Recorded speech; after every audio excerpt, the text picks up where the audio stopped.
కంచగచ్చిబౌలి భూముల వివాదం గురించి అందరికీ తెలిసిందే. తెలుగు రాష్ట్రాల్లో ఇది హాట్ టాపిక్ అవుతుంది. హెచ్సియు భూముల విషయంలో ఫేక్ వీడియోలను, ఏఐ వీడియోలను, ఫోటోలను విస్తృతంగా ఉపయోగించి చేయాల్సినంత డ్యామేజ్ చేశారని చాలా మందిపై రేవంత్ ప్రభుత్వానికి కోపం ఉంది. అలాంటి వారిపై కఠిన చర్యలు తీసుకునే పనిలో తెలంగాణ సర్కారుంది. అయితే ఫేక్ ఫోటోలను సెలబ్రిటీలు కూడా పోస్ట్ చేసినట్లు తెలుస్తోంది. నెమళ్లు ఆర్తనాదాలు చేస్తున్నట్టుగా, జింకలు అరుపులతో పారిపోతున్నట్టుగా ఆడియోలను వైరల్ చేశారు. అయితే అవి ఫేక్ అని తెలుసుకున్న కొందరు సినీ సెలబ్రిటీస్ తమ పోస్టులను తొలగిస్తున్నారు. సమంత, రష్మిక మందన్న, రేణుదేశాయ్ వంటి వాళ్లు తమ అకౌంట్ నుంచి పోస్టులను తొలగించేశారు. అయితే వీరంతా వాడిన పిక్స్ ఏఐ క్రియేట్ చేసినవే.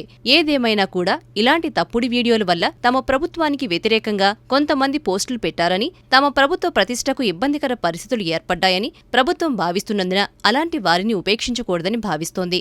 కోర్టు నుంచి ఆర్డర్ తీసుకుని మరీ పోలీసులు కేసులు నమోదు చేస్తున్నారు. ఒకవేళ కోర్టు పోలీసులకు చర్యలు తీసుకోమని ఆదేశిస్తే మాత్రం సెలబ్రిటీలకు కూడా శిక్షలు తప్పేలా లేవు. మరి ఇందులో ఎవరెవరిపై కేసులు నమోదవుతాయో త్వరలోనే తెలిసే అవకాశాలున్నాయి.